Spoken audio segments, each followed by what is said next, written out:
From the studios of Hub Radio Phoenix, it's the Jay Lawrence Show. Now, here's Jay.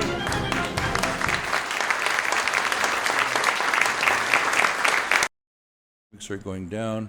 People are distracted by crazy things like critical race theory and bilingual education. And let's talk about critical race theory. Yes. I think it's important. Would you explain it and all that's wrong? Okay, well, I've been fighting critical race theory actually for almost 20 years. Most people have learned about it in the last year or so. And when I was superintendent of schools from 2003 to 2011, the Tucson Unified District had a program called Ethnic Studies. And we're going to talk about that. What you did then was the most dramatic move that I remember.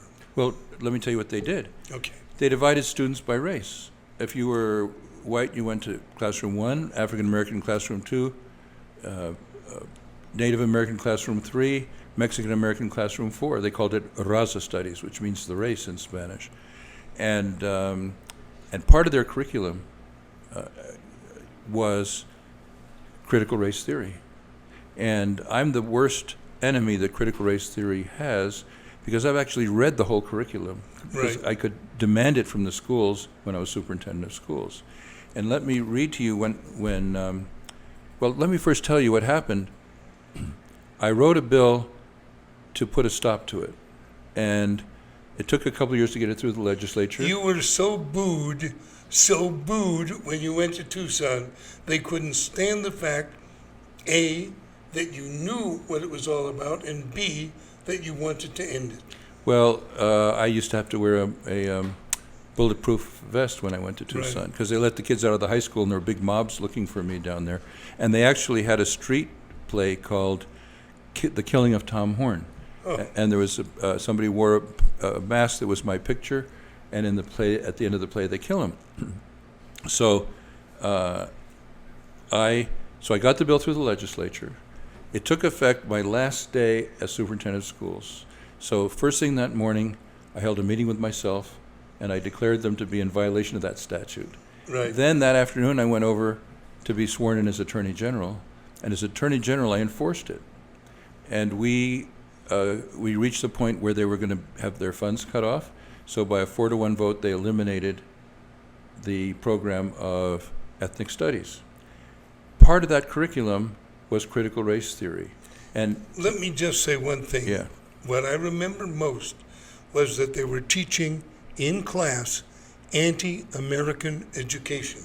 They were teaching revolution against America, and I couldn't believe it. yeah. They had, some of the teachers had pictures of Right. the revolutionary, Cuban revolutionary on their wall. And so here's the quotation from their curriculum of critical race theory within ethnic studies. And this is from at least 11 years ago, a little more. A part of the critical race theory is defined by the materials taught to the students as follows.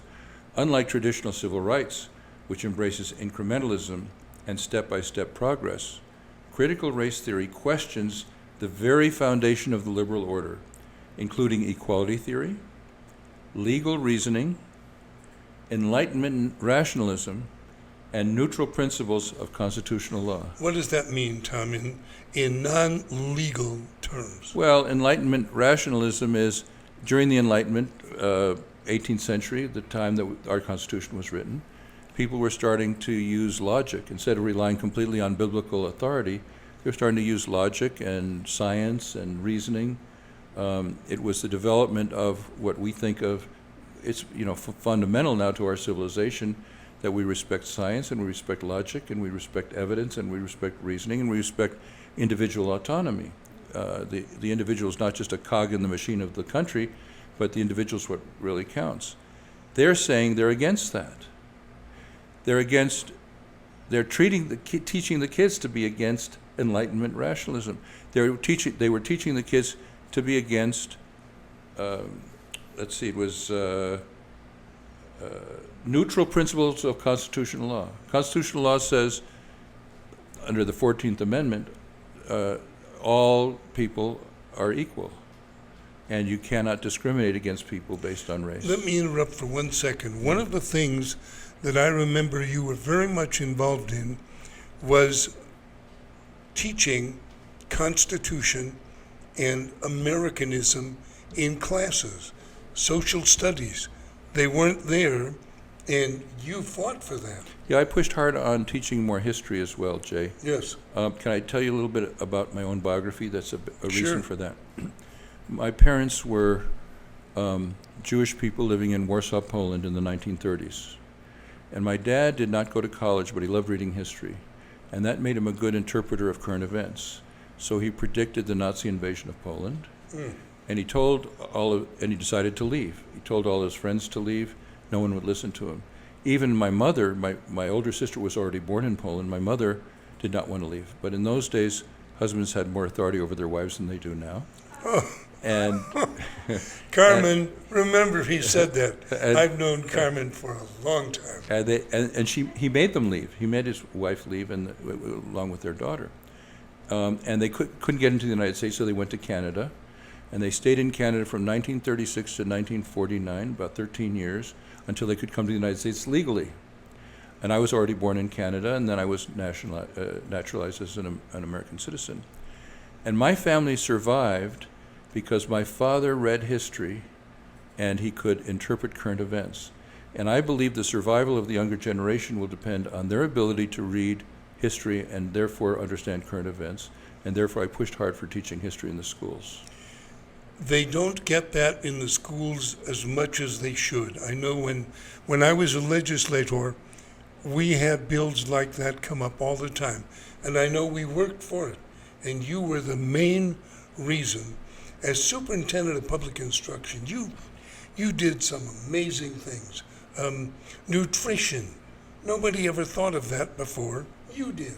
Yeah, well, I went around giving speeches with a pyramid of sugar that was in every Coca-Cola. I said, don't drink Coca-Cola because you get all this sugar. The left-wing Arizona Star in Tucson, they said I should focus on academics rather than nutrition. Well, you can, if you're a reasonable person, you can walk and chew gum at the same time. I could still work on academics and still push for good nutrition in the schools. You know, we didn't cover your background at all, and as a Harvard law graduate, I think it's important to cover the first steps that I didn't cover when you first came in. And I think your background is so outstanding that we must cover it. Okay. Well, I graduated from Harvard College magna cum laude, and then I graduated from the Harvard Law School with honors, and then I came out here and started practicing law. When you ran for the legislature, I recall that. Do you recall any accomplishments as a legislator? Yes. I had been involved in all kinds of litigation, and one of it was family law.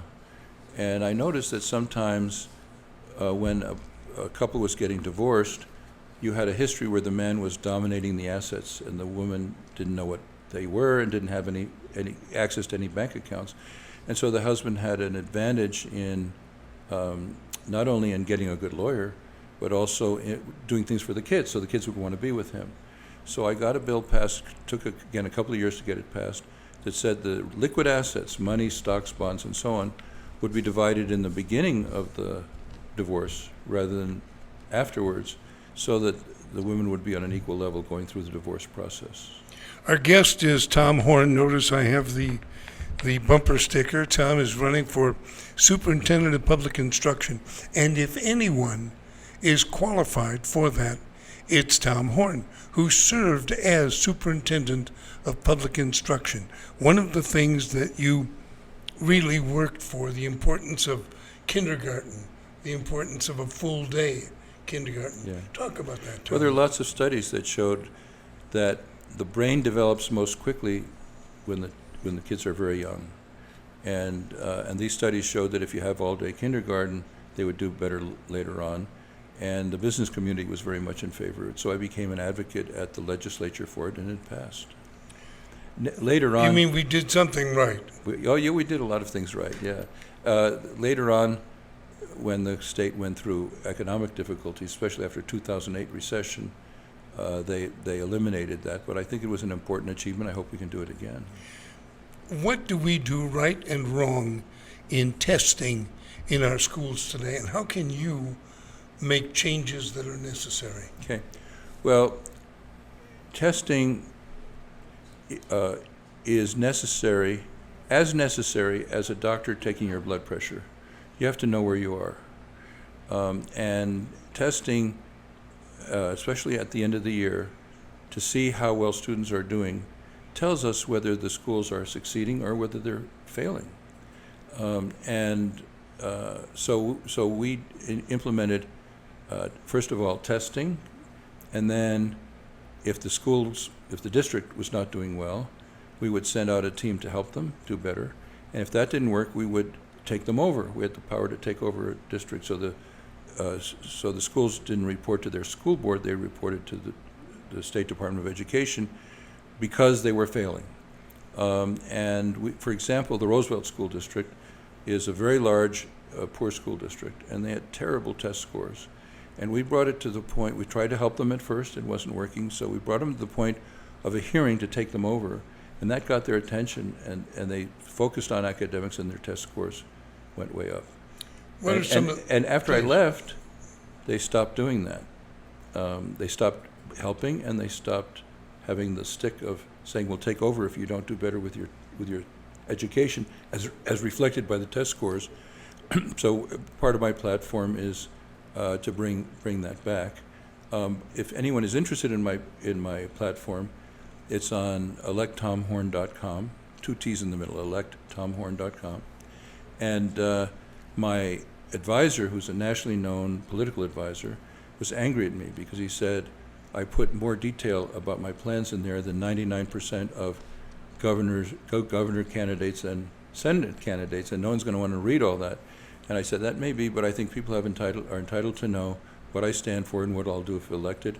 And so all the details are there, but it starts with a summary, so you don't have to read the whole thing if you don't want to. You know, what's interesting is that so many people will say that the arts are of no value.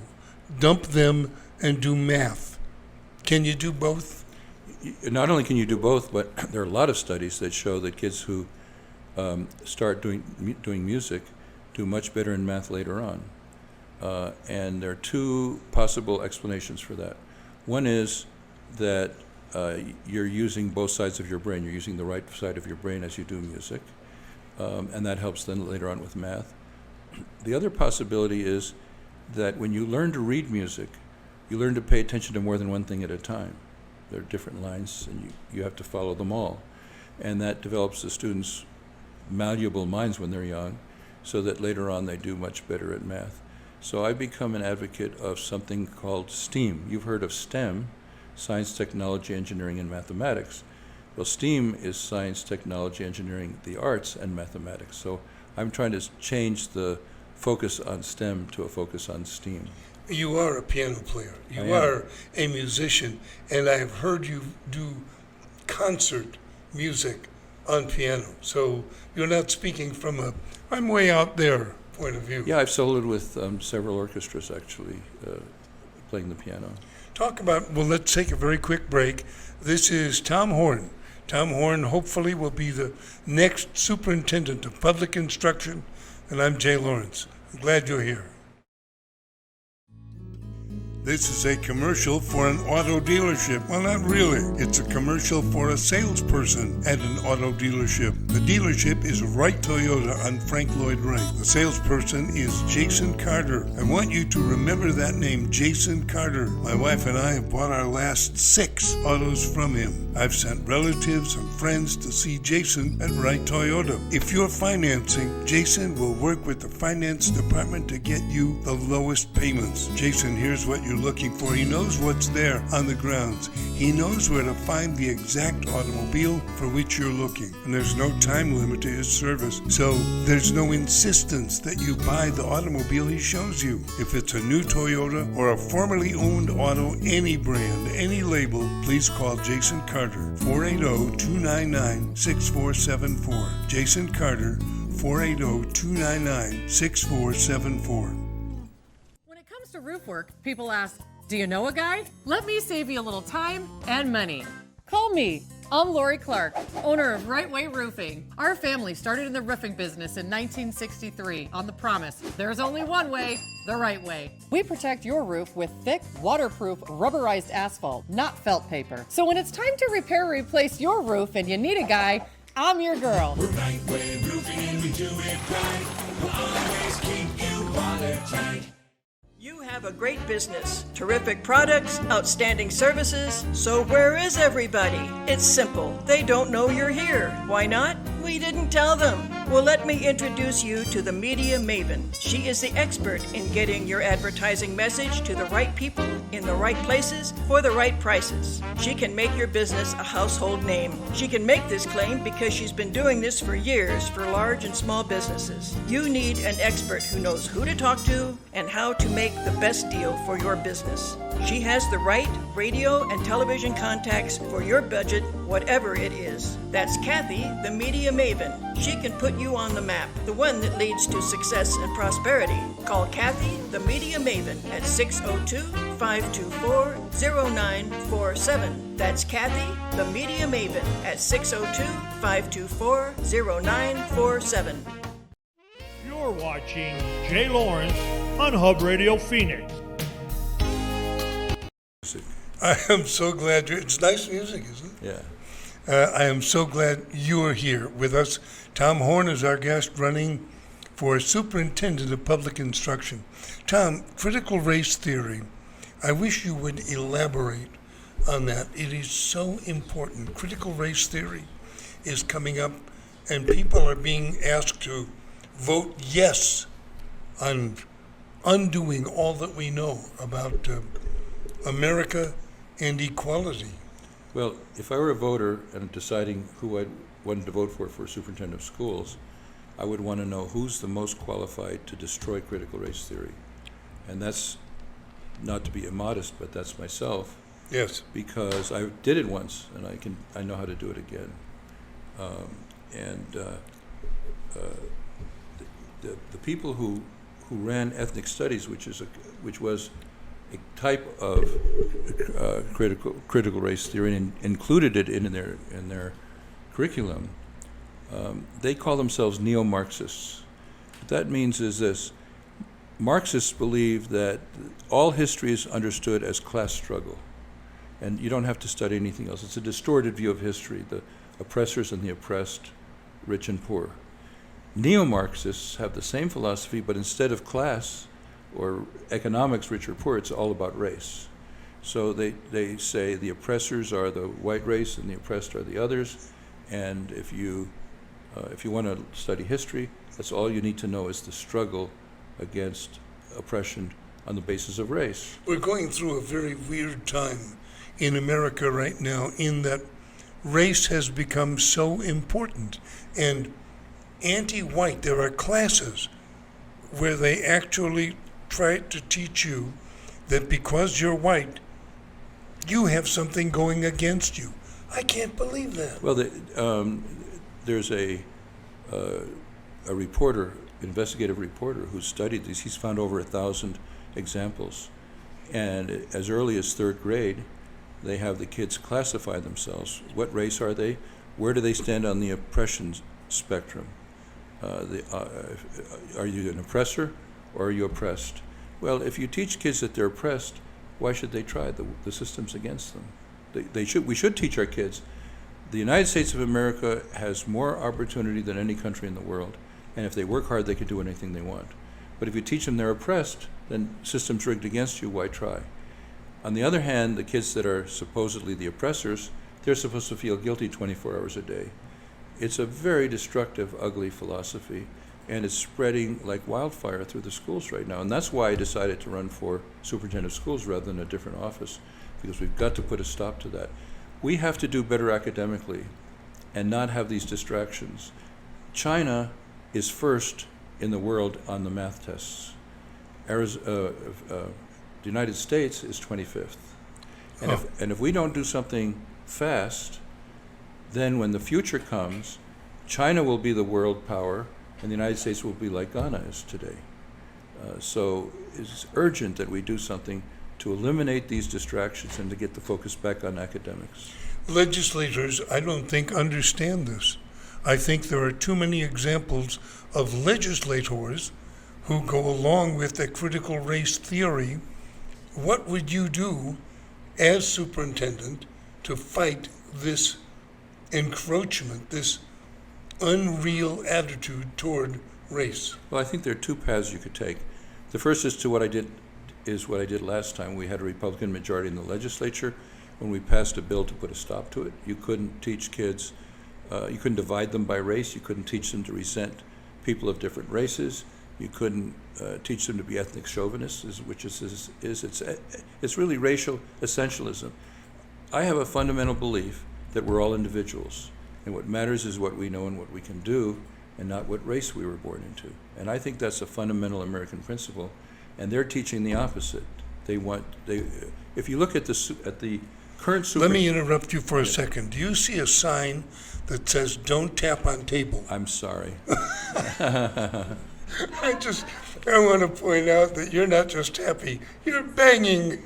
Well, I'm passionate about it. Yes, you are. Yeah. Yes, you are. Yeah. So we have to teach kids to treat each other as individuals and not pay attention to what race they are. What they're teaching is exactly the opposite.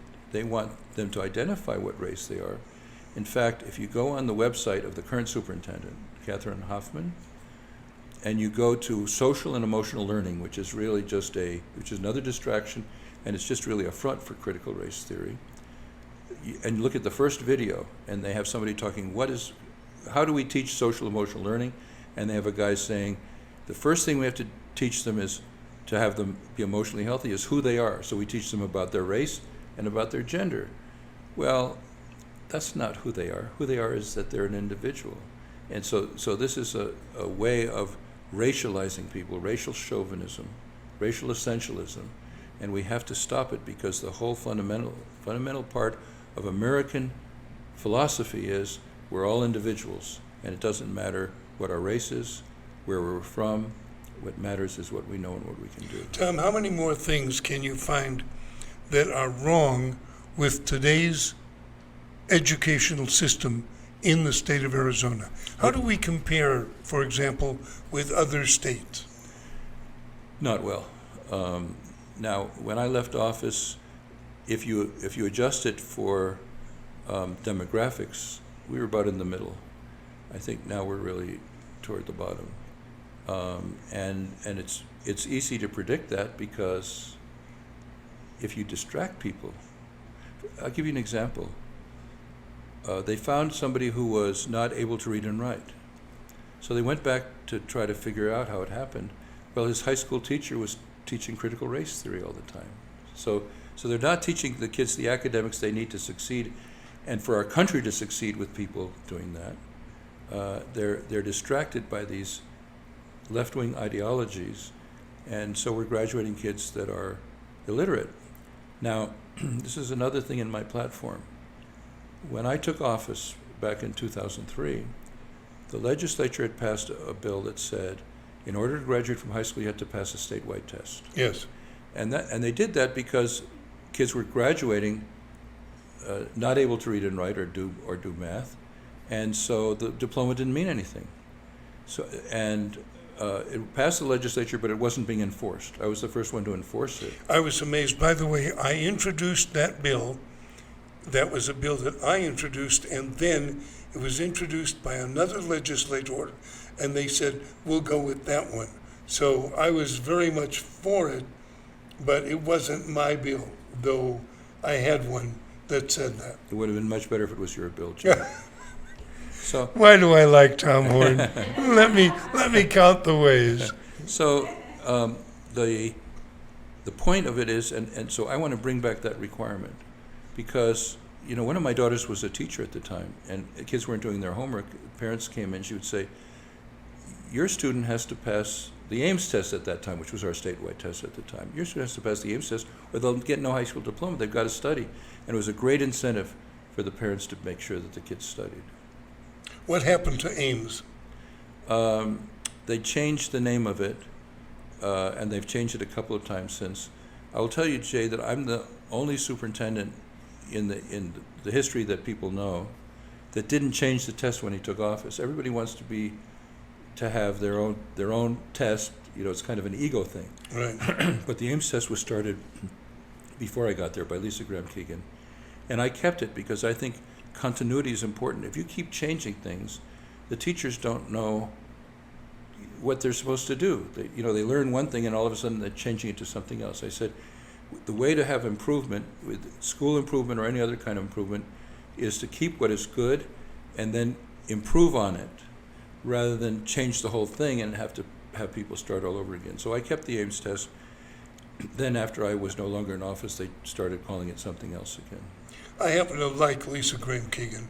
Yeah. I think she had an important role to play in the education in Arizona. Well, she was very important in school choice. School choice is a big thing to me.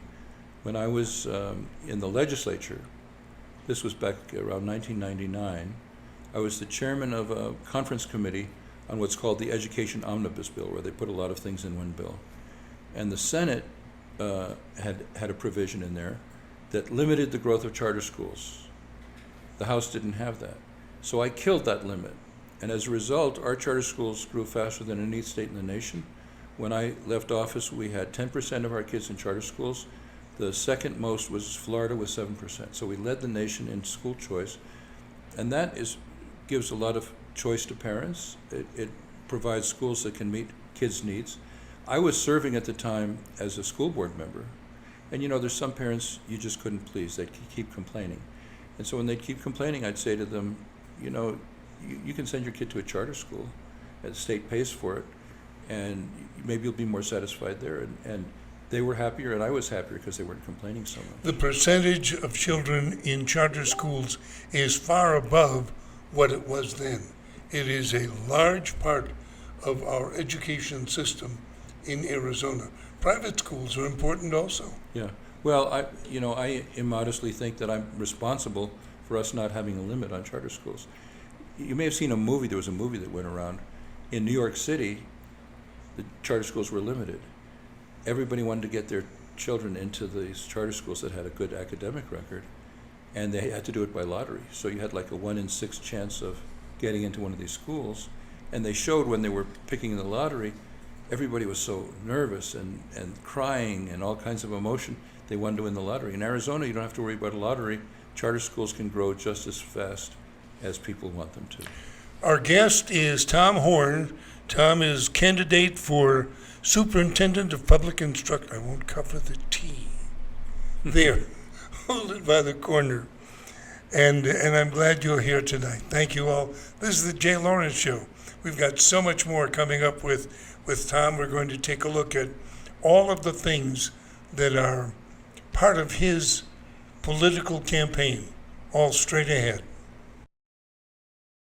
When it comes to roof work, people ask, do you know a guy? Let me save you a little time and money. Call me. I'm Lori Clark, owner of Right Way Roofing. Our family started in the roofing business in 1963 on the promise, there's only one way, the right way. We protect your roof with thick, waterproof, rubberized asphalt, not felt paper. So when it's time to repair or replace your roof and you need a guy, I'm your girl. We're Right Way Roofing and we do it right. We'll always keep you watertight. You have a great business, terrific products, outstanding services, so where is everybody? It's simple. They don't know you're here. Why not? We didn't tell them. Well, let me introduce you to the Media Maven. She is the expert in getting your advertising message to the right people in the right places for the right prices. She can make your business a household name. She can make this claim because she's been doing this for years for large and small businesses. You need an expert who knows who to talk to and how to make the best deal for your business. She has the right radio and television contacts for your budget, whatever it is. That's Kathy, the Media Maven. She can put you on the map, the one that leads to success and prosperity. Call Kathy, the Media Maven, at 602-524-0947. That's Kathy, the Media Maven, at 602-524-0947. This is a commercial for an auto dealership. Well, not really. It's a commercial for a salesperson at an auto dealership. The dealership is Wright Toyota on Frank Lloyd Wright. The salesperson is Jason Carter. I want you to remember that name, Jason Carter. My wife and I have bought our last 6 autos from him. I've sent relatives and friends to see Jason at Wright Toyota. If you're financing, Jason will work with the finance department to get you the lowest payments. Jason here's what you're looking for. He knows what's there on the grounds. He knows where to find the exact automobile for which you're looking. And there's no time limit to his service, so there's no insistence that you buy the automobile he shows you. If it's a new Toyota or a formerly owned auto, any brand, any label, please call Jason Carter, 480-299-6474. Jason Carter, 480-299-6474. You're watching Jay Lawrence on Hub Radio Phoenix. Our guest is candidate for Superintendent of Public Instruction, Tom Horne. I am very glad to welcome Tom. He and I have spent a lot of time campaigning for many offices, and this one is so important. He's been there before. What are some of the other things? How about bilingual education, Tom? Yes, well, one of my achievements, I talked about destroying the ethnic studies in Tucson. Another of my achievements was I destroyed bilingual education. There was an initiative passed to say that students should be in structured English immersion, which is a better way, much better way to learn English than bilingual education is. And again, it wasn't enforced. It doesn't do any good to pass a law unless it's enforced. So I was the first one to enforce that. When I took office, Lisa Graham Keegan reported to the legislature with bilingual education that about 9% of students who were in bilingual education became proficient in English within 1 year. Well, that's pathetically low. At that rate, you would almost have nobody becoming proficient in English by the time they graduate. When we put in structured English immersion, it went up to 29%. So within 4 or 5 years, almost everybody would become proficient in English. And in fact, we have Johanna Haver here with us, who wrote the book where I got a lot of this information. So it's very important. Kids cannot succeed in our society if they don't know English. So why would, and there's a big effort to bring back bilingual education. The current superintendent, Catherine Hoffman, wants to do it. And the legislature almost passed it this year, Jay. It got majorities at different times in the House and Senate. It never made it through, all the way through, thankfully. But we're in danger of them bringing back bilingual education. And with what's happening at the border now, this is going to become a much, much bigger problem for us. And we've got to, if these kids are going to be here, we've got to be sure they learn English, and they need to learn in structured English immersion. There was a what we call a meta study that was done in a magazine called Education Next. It's sponsored by Harvard and Stanford Education Research. And it found that students that were in structured English immersion outperformed students in bilingual education in every way they mattered. Graduation rate, grades, entrance into high status professions by almost 2 to 1. The English immersion kids had it over the bilingual kids. So we've got to, be on the side of our students and make sure that they learn English, and on the side of our state to make sure we don't get a group of people who can't speak English in our state. Because if you ask the question, who benefits from bilingual education, it's the radical leaders that want to keep that population separate so that they can manipulate them. And we can't let that happen. We have a problem, Tom, a problem in Arizona at this moment. Our borders are wide open, and many of the people entering right now do not speak English. Right. How do we deal with that? Well, with respect to the students who don't speak English, I've just covered that quite a bit. But let me say this, Jay. When I was Attorney General, I spent a lot of time at the border. And there are miles and miles of really good fencing. It bends toward Mexico. So if you try to climb over it, it bends so that you can't get over it. But then it stops. So if you want to come to this country illegally, you just walk around where it stops. Right. And that's crazy. You remember the Maginot Line? Yes. This was the line that France built to prevent an invasion from Germany. But they didn't build in Belgium because it was a neutral country, so the Germans invaded through Belgium. And my dad, who, as I told you, was very interested in history, always told me, a chain is no stronger than its weakest link. As long as that fence isn't finished, people can come over at will. And this is not a wall to keep people from escaping the way the Berlin Wall was. This is a wall to give us the ability to control immigration. We need legal immigration. Immigrants have outperformed people born here since like the mid-1850s in entrepreneurship and in Nobel Prizes, all kind of measures. But it has to be controlled. You can't have it uncontrolled, that anybody, no matter what the numbers are, no matter who it is, can just come in by walking around the parts of the wall that have not been finished. I'm going to get back to critical race theory because I think it's important. But before we do that, you spent years as Attorney General of this state. You went to the state Supreme Court. You went to the U.S. Supreme Court any number of times, Yes. probably more than almost any Attorney General in the history of the state. I argued in every court I could. I argued in Arizona Superior Court, Arizona Court of Appeals, Arizona Supreme Court, Federal District Court, the Ninth Circuit, and the United States Supreme Court.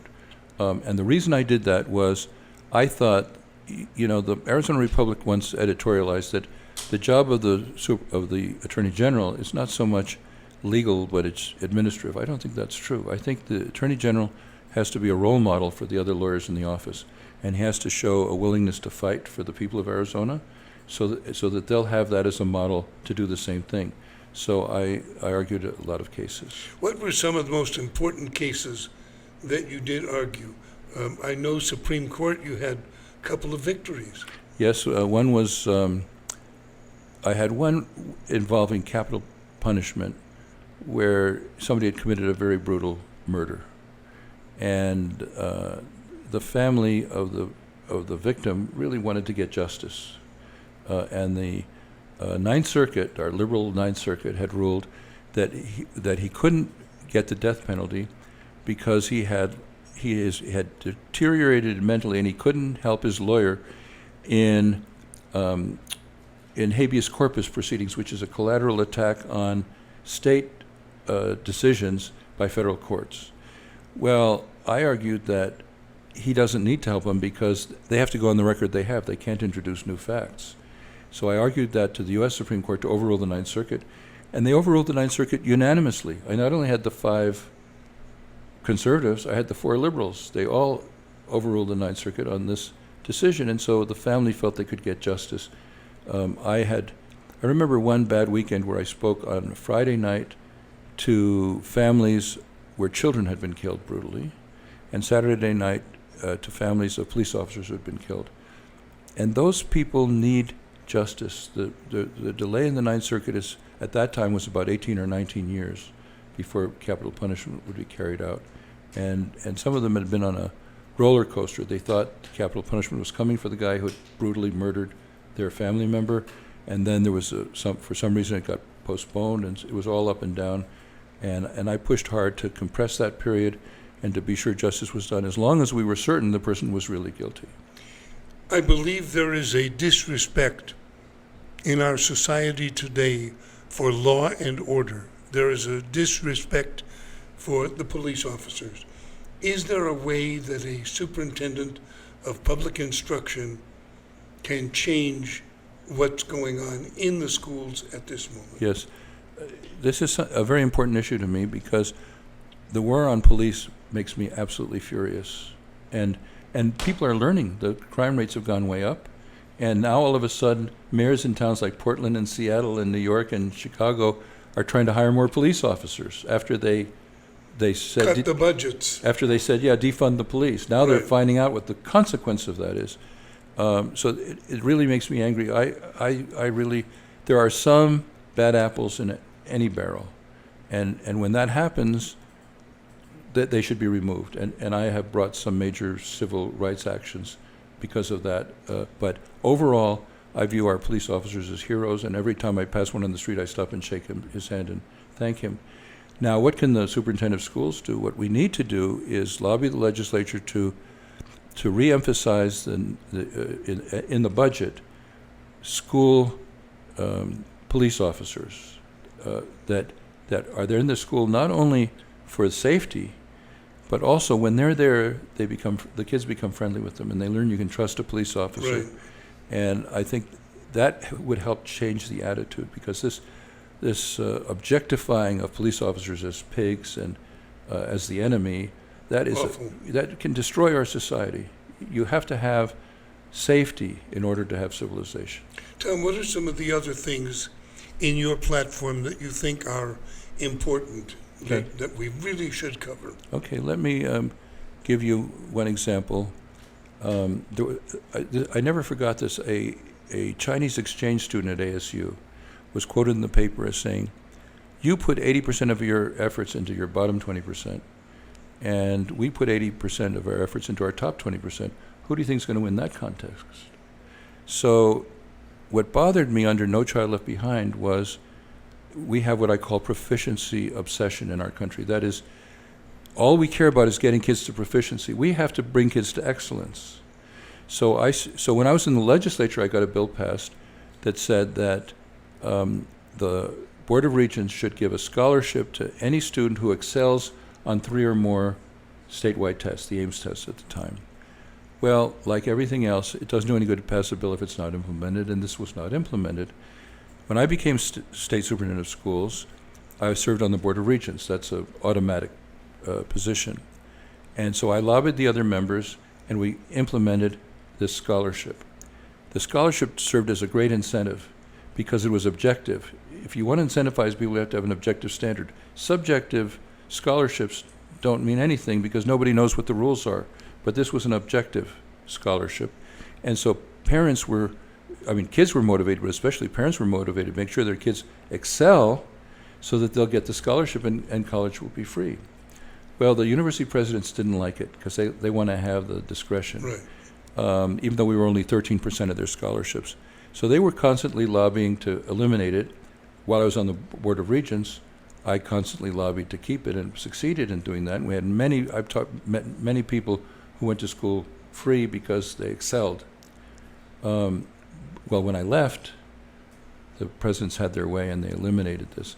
We need to bring this back because we need to motivate students not just to be proficient, we need to motivate them to be excellent. Is there a way to say, we have teachers today who have come up in a college system with teachers, professors like them. The professors, and I have seen at ASU, we have one group of conservative students and one conservative club in ASU, and the rest of the teaching to people who will become teachers is unfortunately left wing. It's so ridiculously bad, I think a lot of people wouldn't believe it. I read an article online by a professor at the ASU School of Education that said we shouldn't teach kids grammar because if they go home and they have good grammar and their parents don't, it'll hurt the view of the the family thing. We emphasized when we did English immersion, we emphasized teaching the kids that didn't know English, good English grammar. And the school said, we don't have the books to do that. We said, we use the same books used with the English-speaking kids. We don't have any. It stopped teaching grammar. So it's ridiculously bad in the schools of education. And it's not just the schools of education, and it's not just teachers. But right now, among young people, I think, 20 to 30, something like that, they view socialism as good as capitalism. And the lesson of the 20th century is that socialism is a complete failure. And we had great experiments. We had East and West Germany, same country, same culture, same resources, and West Germany flourished and East Germany was in poverty. Same thing North and South Korea. Same people, same culture. Now the South Koreans outperform the North Koreans in their economy per person by an unbelievable 100 to 1. And it's almost the same situation that it was in Germany. But we don't teach them this history, we don't teach them these economics, And we have to start doing that so that we don't have citizens believing that socialism is a good way to go. Our guest is Tom Horne, the candidate for Superintendent of Public Instruction, a terrific candidate. I'm allowed editorials. I'm allowed them. This is a talk show. I'm Jay Lawrence. I'm glad you're here. You have a great business, terrific products, outstanding services, so where is everybody? It's simple. They don't know you're here. Why not? We didn't tell them.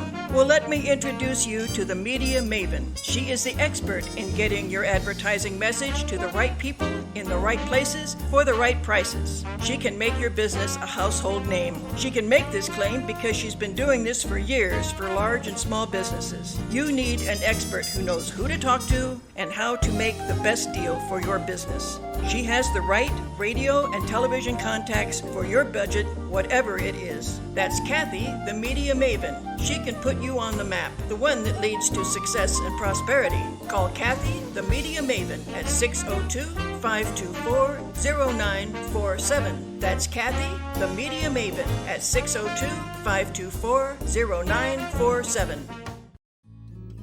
This is a commercial for an auto dealership. Well, not really. It's a commercial for a salesperson at an auto dealership. The dealership is Wright Toyota on Frank Lloyd Wright. The salesperson is Jason Carter. I want you to remember that name, Jason Carter. My wife and I have bought our last 6 autos from him. I've sent relatives and friends to see Jason at Wright Toyota. If you're financing, Jason will work with the finance department to get you the lowest payments. Jason, here's what you're looking for. He knows what's there on the grounds. He knows where to find the exact automobile for which you're looking. And there's no time limit to his service. So there's no insistence that you buy the automobile he shows you. If it's a new Toyota or a formerly owned auto, any brand, any label, please call Jason Carter, 480-299-6474. Jason Carter, 480-299-6474.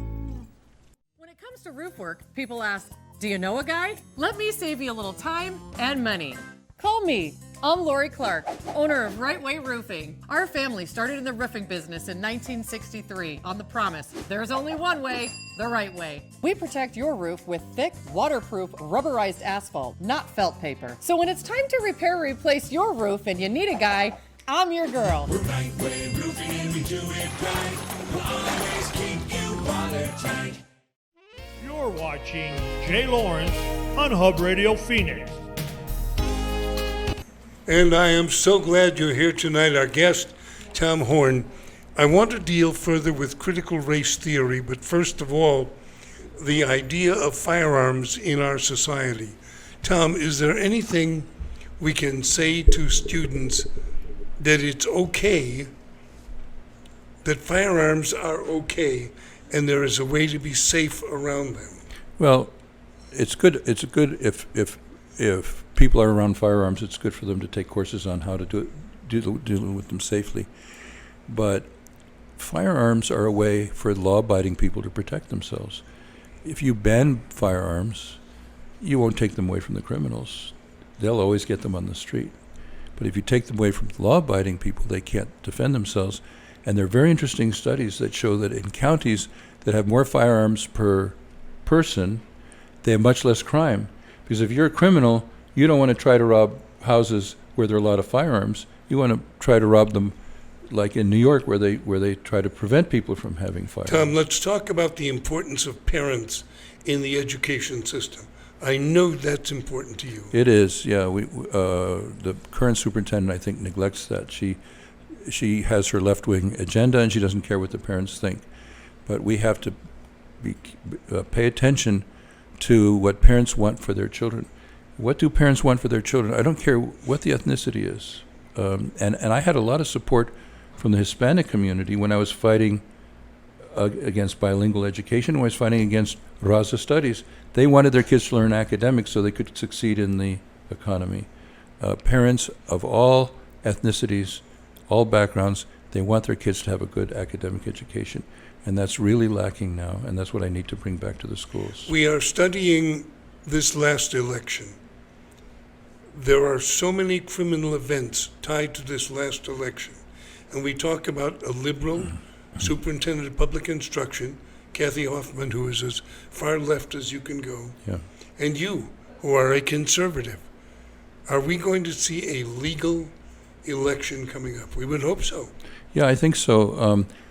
One of the U.S. Supreme Court cases I argued, that you mentioned earlier, is that we should be able to require that people prove their citizenship when they register to vote. We require you to show something that you are who you are when you go to vote, but we're lax in the registration. And so I argued, Arizona passed a bill saying you have to show proof of citizenship when you register to vote. And again, the liberal Ninth Circuit said that's unconstitutional, and I went to the U.S. Supreme Court with it. And on our state elections, we can require that your registration shows that when you registered, you proved your citizenship. On national elections, we can't because Congress Federal election, right. Federal elections, we can't require it, but state elections, we can. Now, when we had a Democrat as the person who handled elections in Maricopa County, he wasn't requiring that. He was letting everybody vote in the state elections. But the law is that you can prevent. I mean, now we can again enforce the law that says if you want to vote in state elections, you have to prove when you register to vote that you are in fact a citizen. Tom, I hate to be repetitious and harp on a particular subject, but critical race theory is so important today.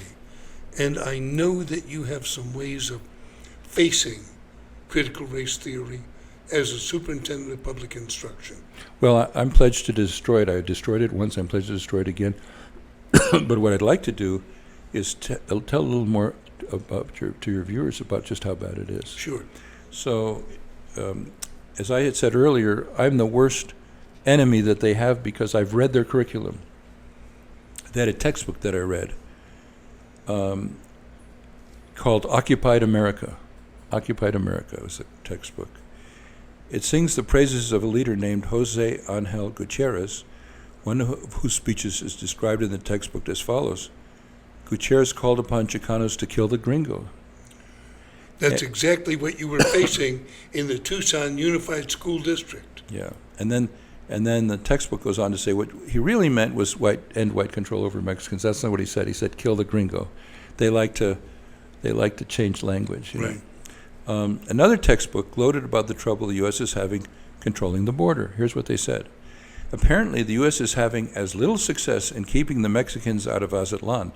Azatlan is a country they describe, which is the U.S. states taken from Mexico in 1848, Arizona, California, New Mexico, parts of Utah, Colorado, and so on, as Mexico had when they tried to keep North Americans out of Texas in 1830. The Latinos are now realizing that the power to control Azatlan may once again be in their hands. That's what they're teaching the kids. They're talking about revolution, by the way. Yeah, and then they teach stereotypes. They have a chart where there's a line down the middle. On the white side is whiteness, and on the other side is people of color. And on the whiteness side, they have all negative traits, like they say, whites interrupt more than other people. I don't know if you're white. Do you interrupt more than other people? I don't think so. It depends. It's primitive racism and stereotyping, and they.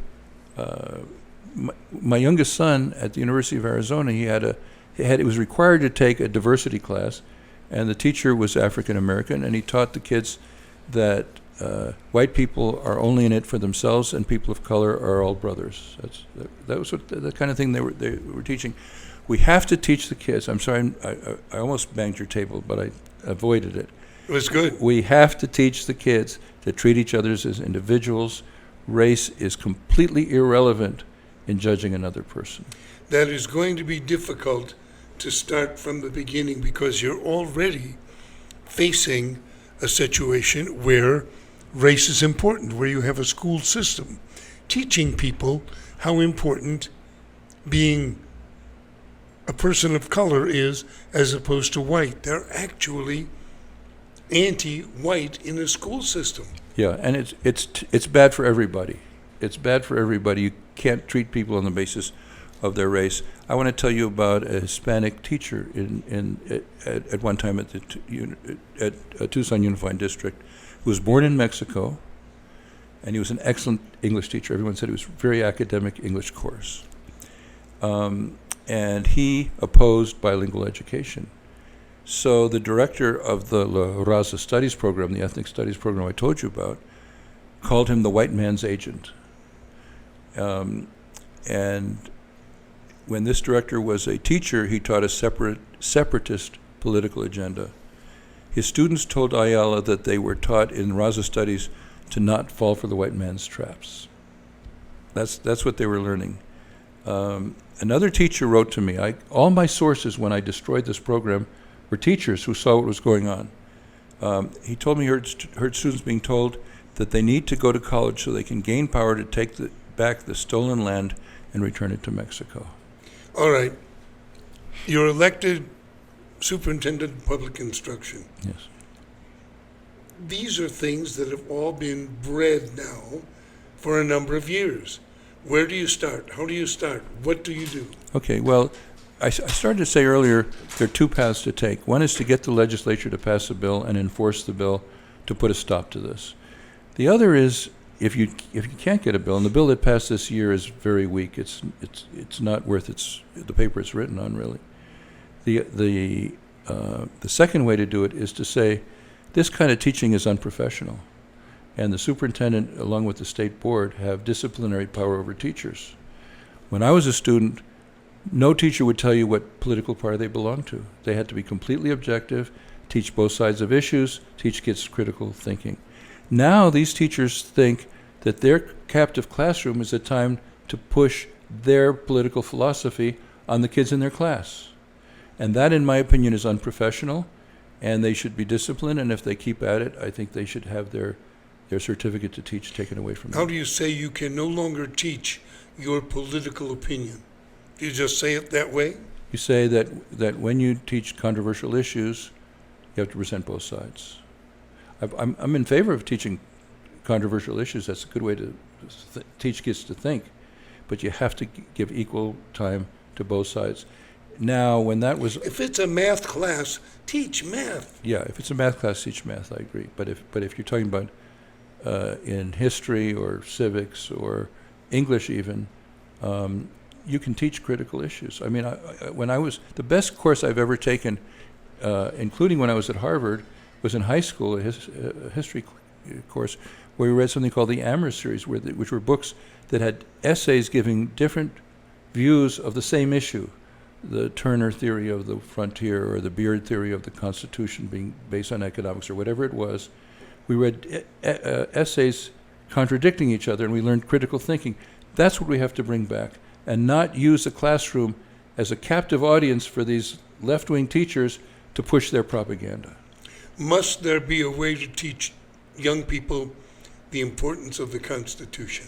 Absolutely. And I believe it has to be part of history, because if you try to teach civics separately, it can be boring for the kids. But history is a narrative. It can be exciting stories. And in the context of history, you can teach kids what is in the Constitution and how our system works, how many branches of government we have, and so on. Not in the abstract, we have 3 branches of government and all that. As a part of a history narrative, learning how these things developed, a good history teacher makes it exciting because of the narrative. Our guest, Tom Horne. Tom is a candidate for superintendent of public instruction. He will be a great superintendent. Thank you for joining us. Thank you, Tom. Good night, everyone. See you next week.